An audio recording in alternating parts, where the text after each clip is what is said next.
Le handball est fantastique, la voix enthousiastique. Bienvenue dans cette nouvelle vidéo preview où justement on commence à s'approcher de la fin de cette série de présentations.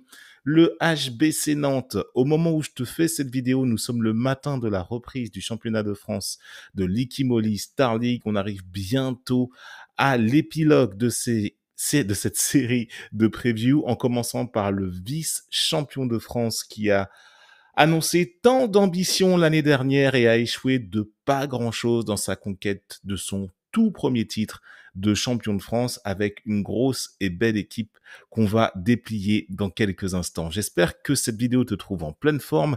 Si tu veux soutenir le projet enthousiastique de ces 16 previews vers les étoiles, je t'invite déjà à liker cette vidéo. C'est une manière de dire merci, et de donner de la force au projet de l'ensemble aussi également et de tous les podcasts que je vais pas tarder à reprendre aussi très bientôt.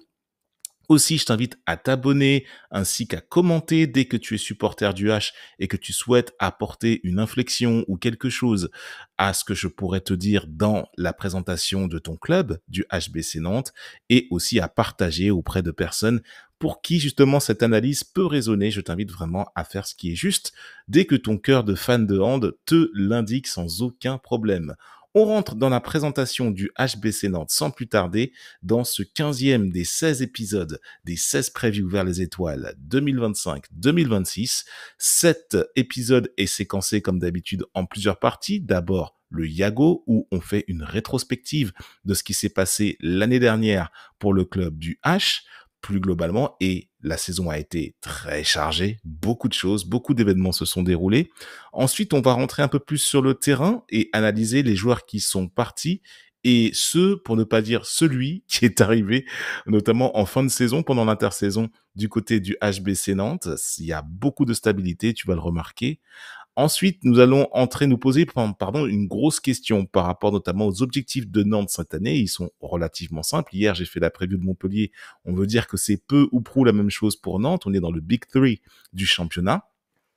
Ensuite, on va revenir sur le terrain et justement, dans cette séquence que j'aime beaucoup, on va rentrer dans l'analyse de l'expert de défi, alors que j'ai un moustique qui vient s'inviter près de moi.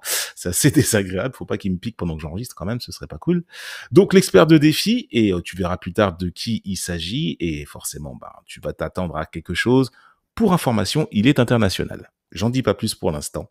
Et après, on va décider de quel sera le futur du HBC Nantes. C'est la dernière séquence qu'on va visionner ensemble. D'abord, on va rentrer dans cette première séquence qui s'appelle le Yago. Première séquence des 16 previews vers les étoiles du HBC Nantes. C'est parti. Le Yago. On constate tout simplement que le HBC Nantes, l'année dernière, a terminé donc deuxième du championnat derrière le Paris Saint-Germain, devant Montpellier, avec 52 points, un bilan de 25 victoires, 2 matchs nuls et 3 défaites, donc une immense régularité pour l'équipe du H. 985 buts marqués contre 830 encaissés.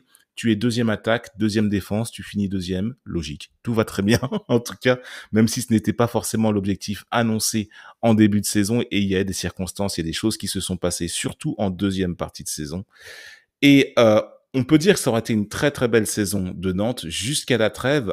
Après la trêve, on va dire encore, juste après la trêve, ça commençait à tenir, mais après ça commençait à tirer beaucoup trop avec tes 3 demi-centres qui sont sur le flanc, et l'équipe aura posé une véritable bascule. Mais sans ça, je suis sûr que Nantes aurait fini beaucoup mieux qu'ils l'ont fini l'année dernière. Mais bon, la blessure, ça fait partie de la gestion des effectifs. C'est comme ça que ça se passe. Ceux qui sont encore valides doivent monter de niveau. Comme on dit en NBA, next man up. Ça veut dire qu'en gros, si un joueur se blesse, un autre doit venir prendre le lead et maintenir le niveau de l'équipe.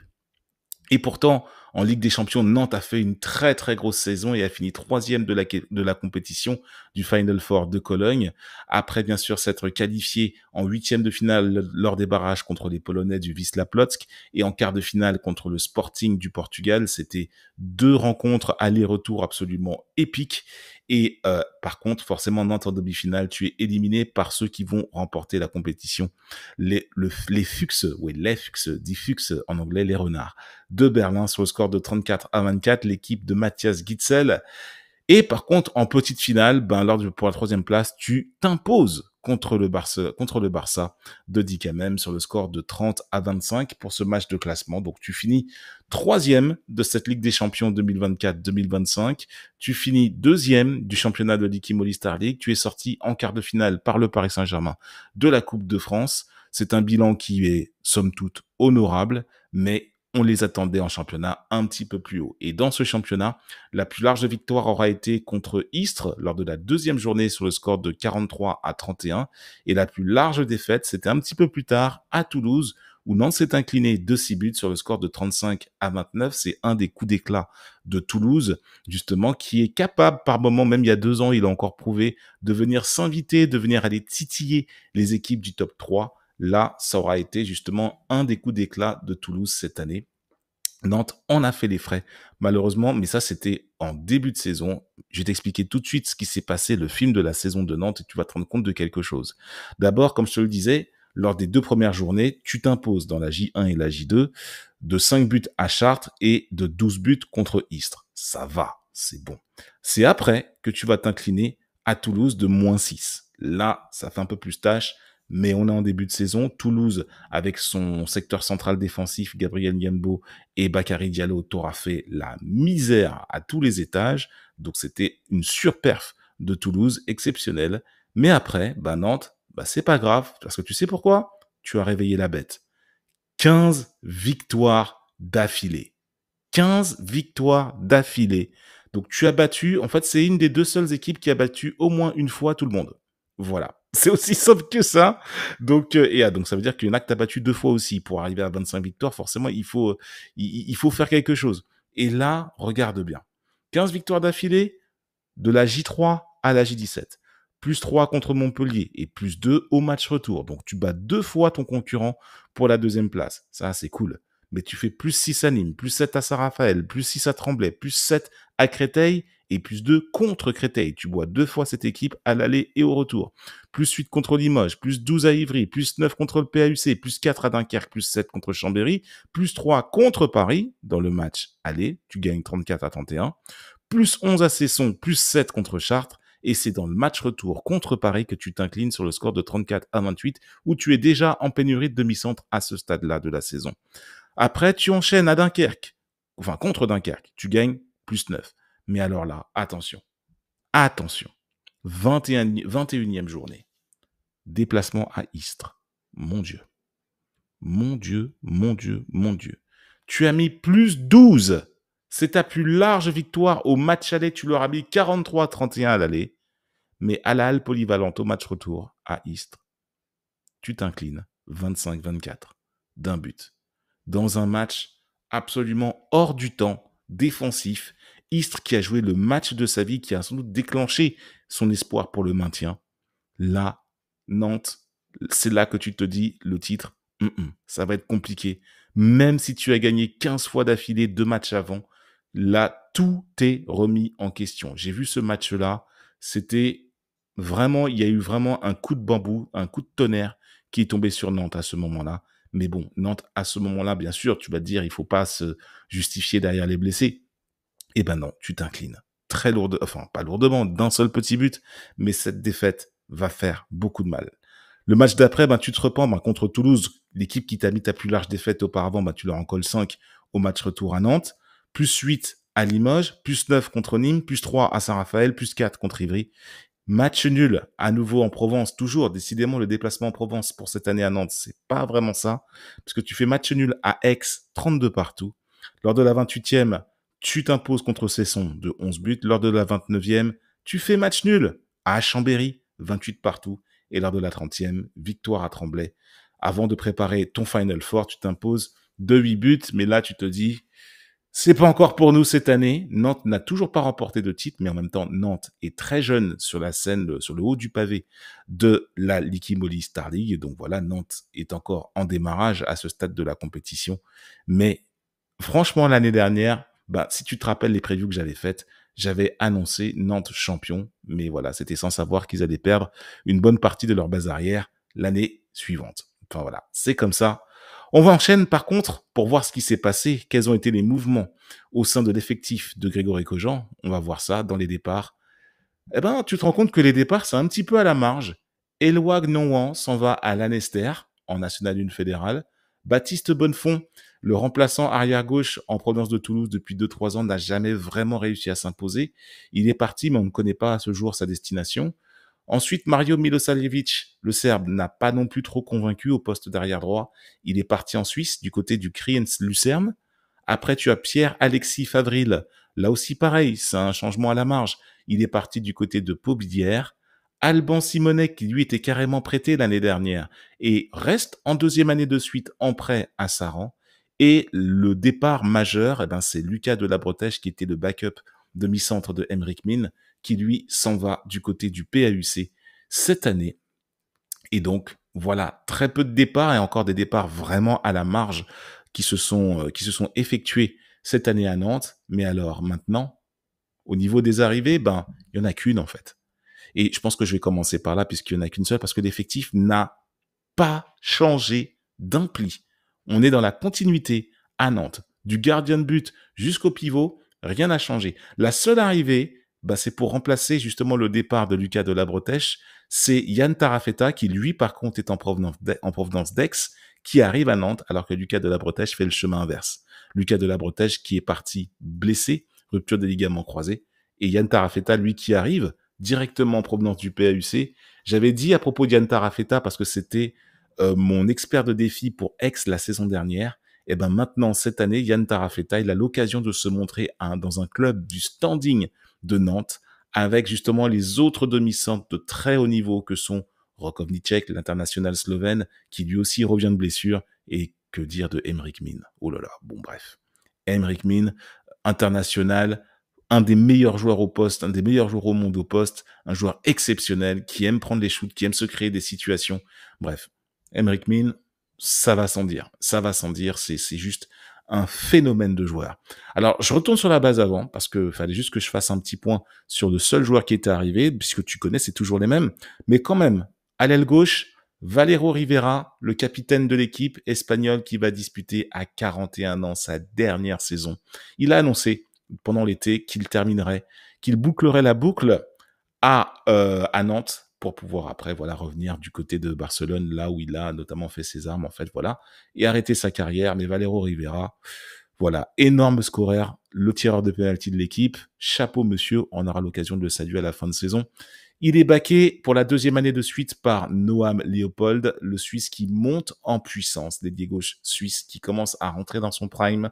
Au poste de pivot, les trois habituels, Nicolas Tourna, l'international, bien entendu, Matej Gaber, l'international slovène, qui est surtout attelé aux grosses tâches défensives, et le japonais Shuichi Yoshida. À l'aile droite, toujours les mêmes, Cody Odriozola, l'espagnol international, et Théo Avelange, et non pas Avalanche de Mouche, si Théo me regarde, je m'excuse, qui le soutient au poste d'ailier droit. Sur la base arrière, on a commencé par les demi-centres. À gauche, bien sûr, Romain Lagarde, O'Brien Niateux, qui peut jouer aussi demi-centre, surtout demi-centre, mais il y a l'embarras du choix au poste d'arrière gauche et de demi-centre, sachant que les joueurs doivent tout faire sur les deux postes, les droitiers de l'équipe doivent tout faire sur les deux postes, et même à droite aussi, on a Julien Boss qui peut faire quelque chose. Donc Thibaut Briet, l'arrière gauche, je vais me taire pour l'instant le concernant parce que j'ai beaucoup de choses à dire sur lui dans une séquence à venir après derrière. Et arrière droit, Julien Boss, qui s'est révélé l'international français, qui est revenu en tout cas en tant qu'international et qui a même joué à l'aile, c'est pour te dire, dans l'équipe de Guillaume Gilles au championnat du monde.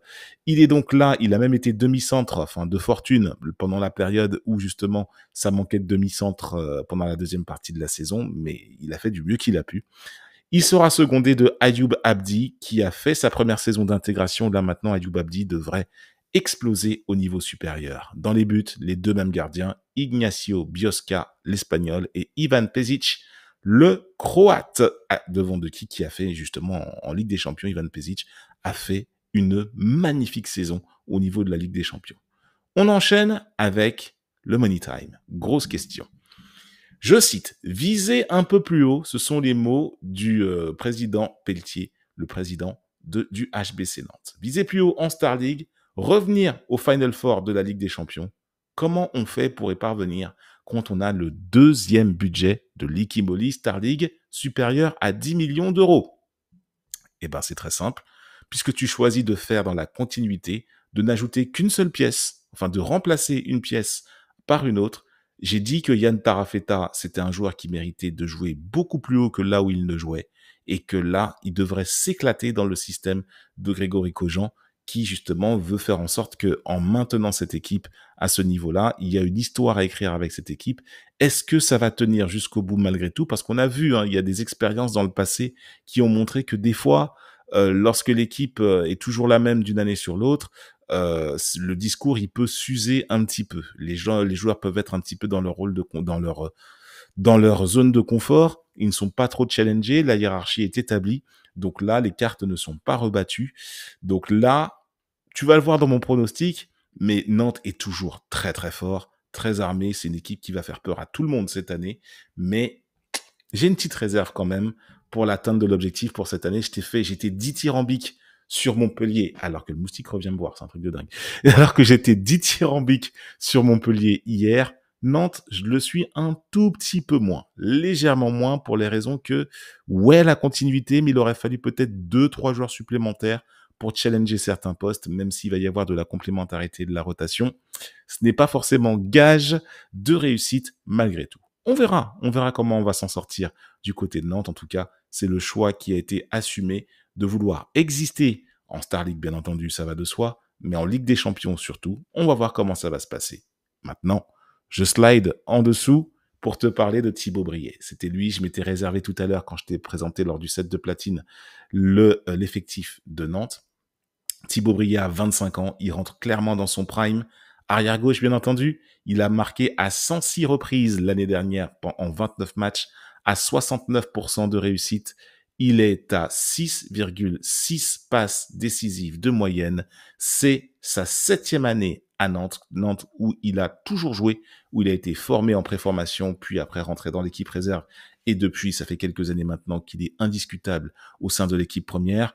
Thibaut Briet est international, c'est un joueur polyvalent. Quand je dis polyvalent, c'est juste et qu'il est monsieur plus indispensable à l'équipe. Ce que je veux dire par là, c'est que oui, il est arrière gauche, il n'y a pas de problème avec ça, mais il est aussi efficace en attaque qu'en défense. En défense, c'est une bête. Une bête. En poste, en secteur central avec Matej Gabert, il forme une doublette imprenable. Ou alors quand Shuichi Yoshida vient le seconder, c'est juste exceptionnel. Il est l'âme, le cœur de l'équipe. Au-delà de Valero Rivera, il a une fonction absolument dingue au sein de l'effectif et il peut complètement, et aussi c'est un gars marrant en plus de ça, c'est un vrai trublion dans le vestiaire. Donc on n'a que vraiment de la sympathie pour Thibaut Briet, mais aussi son talent sur le terrain. Il est juste très très bon. Il a pris une dimension supérieure l'année dernière. Quand tu regardes ses statistiques et son éval, tu vois qu'il a encore pris une dimension de plus. Il est de plus en plus précis, même si par moments il peut avoir quelques absences à ne pas marquer, notamment dans les matchs importants. Mais en défense, il est impassable. C'est un roc, c'est un mur, bref, c'est le gardien du temple du HBC Nantes. Thibaut Briet, mon expert de défi. Le principe de l'expert de défi, je te rappelle, c'est que je vais surveiller les joueurs un peu plus à chaque match qui va se passer. Je vais avoir un coup d'œil pour l'équipe, enfin pour le joueur qui constitue un petit peu le facteur X de l'équipe que j'analyse. Aujourd'hui, c'est Nantes, Thibaut Briet, jeté à la loupe. On slide un peu plus vers le bas et on va rentrer dans les pronostics. Le futur, je t'avais dit que pour Nantes, je le sentais un petit peu moins cette année, je le confirme. L'année dernière, c'était l'année dernière qu'il fallait y aller, qu'il fallait pas rater le coche. Cette année, je vois un bilan un petit peu en dessous de celui de Montpellier, énormément devant le peloton que je vois à la 4e place, Saint-Raphaël, Toulouse, Limoges, Nîmes. Mais là, pour Nantes, 3e, je les vois 3e, 53 points, 26 victoires, 1 nul, 3 défaites, 3 points derrière Montpellier. Et pour te dire, parce que voilà, les effectifs qui restent les mêmes d'une année sur l'autre, l'expérience m'a montré que ça marchait moyennement. Ça peut fonctionner, parce que l'effectif arrive à maturité, mais quand on est engoncé dans ses certitudes, on devient tout de suite assez facile à lire, même si tu as des rotations, des changements, et qu'il y a des joueurs qui sont arrivés en cours de saison dernière, comme O'Brien Yatteux et Romain Lagarde, n'en demeure pas moins que, pour moi, c'est pas assez. C'est pas assez fort pour pouvoir aller chercher Montpellier. Maintenant, il reste une équipe à analyser, et tu as deviné laquelle c'était, le Paris Saint-Germain. Où est-ce qu'on va pouvoir les ranger? Est-ce que je vais mettre le Paris Saint-Germain entre Montpellier et Nantes? Est-ce que je vais les mettre après Nantes? Est-ce que je vais les mettre avant Montpellier? La réponse, demain pour la 16e et dernière preview des 16 previews vers les étoiles. Comme je te disais, je t'invite à commenter, liker, à partager et à t'abonner à la chaîne pour ne pas rater la sortie de la dernière preview de la série où je vais attaquer le champion en titre, le Paris Saint-Germain. Le championnat de Star League reprend ce soir. On va bien s'amuser. Il n'y a que 3 matchs de prévus ce soir. Je vais faire le Paris Saint-Germain demain alors qu'ils vont commencer leur saison demain en fin de journée. Waouh, on est presque arrivé au bout. C'est un marathon ce truc. C'est énormément de travail. Tu peux pas t'imaginer. En tout cas, c'était un bonheur d'animer cette preview pour le HBC Nantes pour toi aujourd'hui. Donc, on se retrouve très bientôt pour la dernière preview des 16 previews vers les étoiles. Commente, like, partage, abonne-toi. Tu sais déjà les affaires. À demain. Salut.